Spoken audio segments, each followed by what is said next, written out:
ekene orumili, ekene olimiri, ekene ọbịachi iyi odo, ekene ọlụlụ.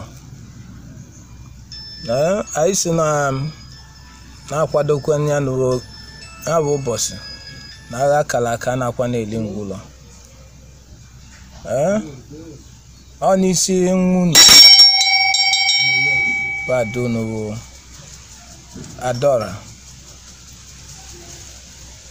Ibekwe na isi ọbịachi agịwe eze nwoke oroma, eze nwoke ite ego. Anya bụ ivu ụgwọ ị na-agba nwa nwaanyị ahụ ndị otu ọgbanje ndị yi ụwa ọkwanya bụ ivu ka nwa nwaanyị akwadogoro. O wetelu unu ka unu wee tiche nyara wofie nyanya ụtụfụ na ọya ọkwana ya arụ isi ike ka ọ na-ayọ. Aka ajọ mmụọ, aka ajọ ndị otu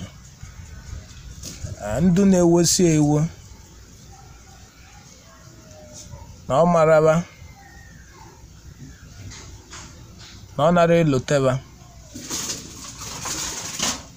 na ọ banyere n'ọlụ ya.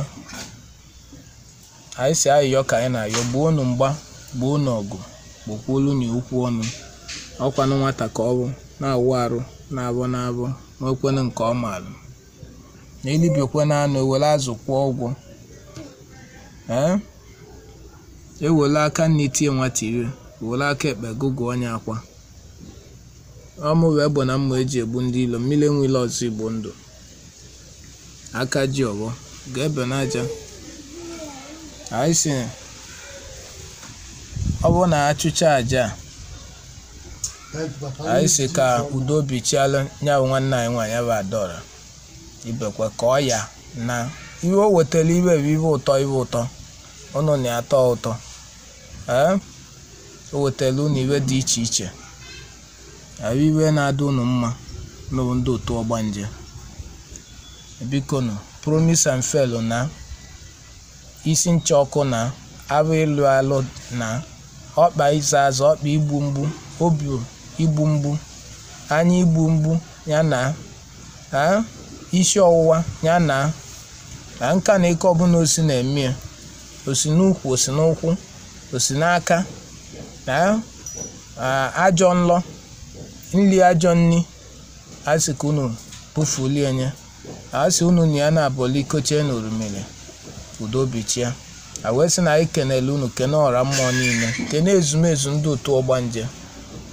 Asị nke unu niile zukọte na ịlụ mechie omenala ka esi eme. Anyị ekwenye izinye eli n'ọnwa ka anyị nụ good testimony na ndụ ya. Ya good testimony ahụ ka anyị na-ayọ unu. Anyị ma na unu ughe eme na mmiri bụ ndụ, mmiri bụ iwe ọma. Iwe niile dị mma si na mmiri abịa. Wee sị na anyị kenele unu. Anyị ọbọ ka anyị ji kwuo, ọbọ ka unu ji eme ka ọ dịla. Anyị si n'isi nwanne nwoke bụ Osinachi Ibekwe. Anyị si ọlụlụ ọbịachi ka unu tụwelie ụzọ, nye na ndụ n'elu ndụ arụ ike. Meenụ ka o busie enyi ike, gọzie na akala aka, gọzie na n'iru ọlụ, kwafuo na ajọ iwe uke, wofuo na ọya, wofuo na iwe isi ike, wofuo na arụ ọnwụnwụ. Meenụ ka udo bichie n'isi ya na ezinụlọ ya. N'ọnya ka anyị na-ayọ unu. Na-ekwe nne ya bụ Osinachi Ibekwe bụ nwa Amaka Ibekwe. Asị ka unu tichekwa nya arụ ka arụ dị ya mma. Bufukwe nyanya ka o wee dị ndụ dị ogologo ndụ na onye sụlụ ọbịa ga-atakwa n'ọka. Asị n'ọnya ka anyị na-ayọ ka unu nyekwe n'aka ka o wee bụrụ odo n'igwugwu nọ mmiri. Ọnya ka anyị na-ayọ unu.